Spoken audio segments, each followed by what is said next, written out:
भारत में 2000 सालों से जातिवाद का इतिहास है। जाति के आधार पर लोगों को बांटा गया, लेकिन 2000 सालों से जाति के खिलाफ लड़ाई भी चल रही है। मैं थोड़ा सा फ्लैशबैक में ले जाऊंगा, उसके बाद मूल बात पर आऊंगा। तथागत बुद्ध जातिवाद के खिलाफ लड़ रहे थे। उसके बाद तब इस्लाम भी नहीं था, तब सिखिज्म भी नहीं था। 2000 साल पहले ब्राह्मणवाद, जातिवाद, मनुवाद से बुद्ध की लड़ाई चल रही थी। उसके बाद बीच में इस्लाम आया, वो आया मिडिल ईस्ट से। लेकिन भारत में वहां भी अब ओबीसी है, मतलब शैक्षणिक और सामाजिक पिछड़ापन है। मैं ये नहीं कह रहा हूं कि इस्लाम में जातिवाद है, मैं ये भी नहीं कह रहा हूं कि इस्लाम में छुआछूत है। बहुत अच्छी अच्छी बातें लिखी हुई है, लेकिन धरातल पर आप जाएंगे तो मुसलमानों में भी शैक्षिक रूप से और सामाजिक रूप से पिछड़ापन है। हो सकता है कि वो कन्वर्टेड मुस्लिम हो, जो पहले से जाति के आधार पर शोषित हो, लेकिन आज टेलीविजन अखबार पर तमाम जो अशराफ, मतलब जनरल कैटेगरी के जो मुसलमान हैं, वो नेशनल दस्तक और मेरे खिलाफ कैंपेन चला रहे कि मैं मुसलमानों को बांट रहा हूं। मैं कौन बांटने वाला होता हूं? अगर आप में सामाजिक पिछड़ापन, शैक्षिक पिछड़ापन नहीं है तो आप तय कीजिए ओबीसी रिजर्वेशन जिनको मिलता है क्या वो बाहर हो जाएंगे? एक बड़ी कॉन्स्पिरेसी है। ठीक वैसे ही जैसे वैदिक धर्म के मानने वाले जो जाति के लाभार्थी हैं वो कहते हैं कि हिंदुओं में कोई भेदभाव नहीं है। उसके बाद इस लड़ाई को कबीर साहब ने बढ़ाया, रैदास साहब ने बढ़ाया, यहां तक कि गुरु नानक साहब ने बढ़ाया, कहा नो रेस नो कास्ट। गुरु गोविंद सिंह साहब ने तो जो तमाम खालसा पंथ की स्थापना की उसमें उन्होंने कहा है कि अस्त्र सजाइए, कपड़े वस्त्र सजाइए, उसके बाद पंगत में खाइए। ये सारे सिख धर्म से आया है। वहां भी एसटी और ओबीसी हैं।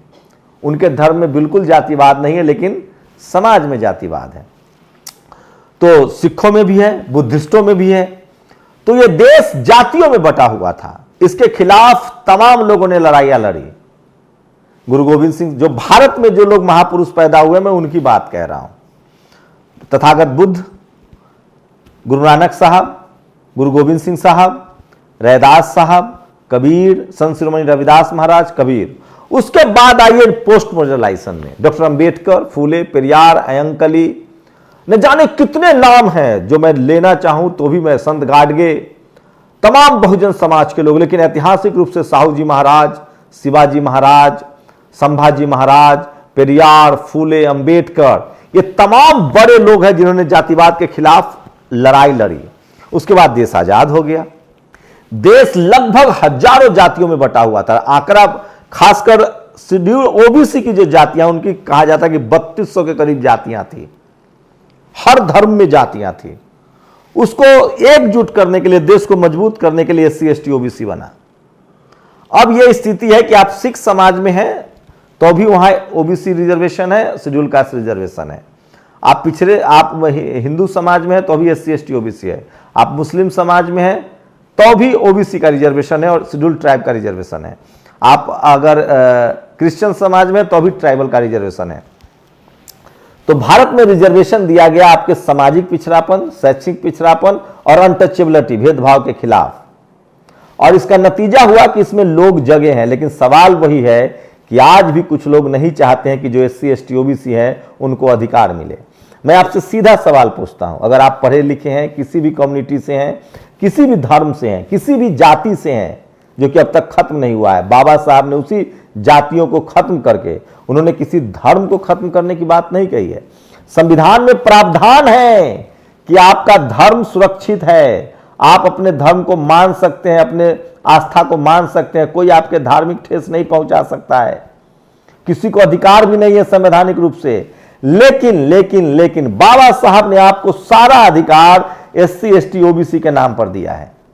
आप सिख समुदाय से हो सकते हैं, क्रिश्चियन समुदाय से हो सकते हैं, मुस्लिम समुदाय से हो सकते हैं, बुद्धिस्ट हो सकते हैं, वैदिक हिंदू हो सकते हैं, सनातनी हो सकते हैं, हिंदू हो सकते हैं, क्रिश्चियन हो सकते हैं। लेकिन इन तमाम धर्म के लोग जो शैक्षिक रूप से, सामाजिक रूप से और जिनके साथ अनटचेबल जैसा व्यवहार हुआ, उन सबको बाबा साहब ने जातियों को खत्म किया और एससी एसटी ओबीसी और जनरल का दर्जा दिया। उसके बाद इस दर्जे से क्या होगा? इस दर्जे से आपको पढ़ने लिखने में सहूलियत मिलेगी, स्कूल कॉलेज में दाखिला मिलेगा, नौकरी मिलेगी, बैंक में लोन का भी अलग से प्रावधान होता है। यहां तक कि भारत के कॉन्स्टिट्यूशन में प्रावधान है, संवैधानिक प्रावधान है दाखिले का, नौकरियों का। यहां तक कि बजट में आपके लिए अलग से सब प्लान पैसा आता है SC ST OBC के लिए। आयोग बने हुए हैं, SC आयोग, ST आयोग, OBC आयोग। तो ये तमाम तरह के आयोग हैं। आप महिला हो सकते हैं, पुरुष हो सकते हैं। तो आपका जो संवैधानिक अधिकार है वो SC ST OBC के नाम से सुरक्षित है और इससे करोड़ों लोगों का जीवन बदला है जिनको जातियों के नाम पर प्रताड़ित किया गया था, चाहे वो किसी धर्म में हो। मैं फिर कह रहा हूं, यह संविधान आपके धर्म के खिलाफ नहीं है। यह संविधान आपके धर्म को मजबूती से मनाने की आपको सुरक्षा देता है, आपके धार्मिक पहचान को सुरक्षित रखता है। लेकिन संविधान आपको जातिवाद से लड़ने की प्रेरणा देता है और कहता है कि आप SC ST OBC हैं, अगर आपके साथ सामाजिक पिछड़ापन है, शैक्षिक पिछड़ापन है तो आप OBC हैं। अगर आपके साथ अनटचेबिलिटी है, छुआछूत हुआ है तो शेड्यूल ट्राइब है, शेड्यूल कास्ट है। तो आपके संवैधानिक अधिकार इसमें सुरक्षित है। अब इससे फायदा क्या होगा? आप SP DM कलेक्टर CM, यहां तक कि SC ST के लिए पॉलिटिकल रिजर्वेशन भी है। अगर आप शेड्यूल ट्राइब है, शेड्यूल कास्ट है तो आपको पॉलिटिकल रिजर्वेशन भी है, MLA MP। अब तो OBC के लोगों को पंचायत स्तर पर आरक्षण मिल रहा है ताकि वो सबल हो, समझदार हो। इसलिए किसी चपेट में मत आइए, किसी के बहकावे में मत आइए। अगर आप बेहतर जिंदगी चाहते हैं, अपना सारा अधिकार चाहते हैं, तो धर्म आपका निजी मसला है। आपको ये सारे अधिकार संवैधानिक तरीके से SC ST OBC आप पता कीजिए कि आपकी कैटेगरी क्या है। और ये जातिवाद नहीं है, ये जाति के नाम पर आरक्षण नहीं है। ये जाति के नाम पर जो शोषण हुआ था उसको खत्म करने के लिए संवैधानिक अधिकार है। SC जातियों का समूह है जो जातियों में तोड़ा गया था, ST जातियों का समूह है जिसको जातियों में तोड़ा गया था, OBC जातियों का समूह है जिसको जातियों में 3000 जातियों में बांटा गया था। अब तो इकोनॉमिक वीकर सेक्शन, जो जनरल कैटेगरी के लोग थे, उनमें भी जो गरीब लोग हैं उनको भी 10% रिजर्वेशन दिया गया है। तो जो जनरल कैटेगरी के गरीब लोग हैं वो भी इकोनॉमिक वीकर सेक्शन का आरक्षण समझिए और उसमें आप आरक्षण लीजिए। जो लोग, चाहे वो पटेल समुदाय के हों, चाहे वो मराठा समुदाय के हों, चाहे वो सवर्ण मुस्लिम हो, चाहे वो सवर्ण हिंदू हो, चाहे वो सवर्ण क्रिश्चियन हो, चाहे वो सवर्ण सिख समाज के लोग हों, आपका कोई भी धर्म हो, आप किसी भी कम्युनिटी से हो, आपके लिए इकोनॉमिक वीकर सेक्शन का प्रावधान किया गया। अगर आपके समाज, आप गरीब हैं आर्थिक रूप से, तो 10% रिजर्वेशन का संवैधानिक प्रावधान किया गया है, संसद से पास हुआ है। तो मैं आपको आपके संवैधानिक अधिकारों के लिए जागरूक करता हूं। धर्म आपका विवेक है, आपका निजी मसला है। आप किसी भी धर्म को मान सकते हैं, आप उसका अध्ययन कर सकते हैं। मान लीजिए मैं आज किसी धर्म में हूं, कल मैं किसी और धर्म से प्रभावित हो जाऊं, मैं उस धर्म में भी जा सकता हूं, लेकिन मेरी कैटेगरी नहीं बदल सकती है। अगर मैं बुद्धिस्ट हो गया और मैं हिंदू हूं तो कैटेगरी नहीं बदलेगी। हाँ, एक तरीका है, अगर आप हिंदू हैं और अगर आप इस्लाम अपनाते हैं तो आपको आरक्षण का लाभ नहीं मिलता है। यह भी एक संवैधानिक बाधा है। तो कुछ नियम कायदे हैं, मैं रोज एक एपिसोड लाऊंगा, लेकिन एक बात तय है कि आपका जो अधिकार है पढ़ने लिखने का, नौकरी का, संपत्ति का, आपके लिए स्पेशल जो सब प्लान का पैसा है वो आपको SC ST OBC से ही मिलेगा।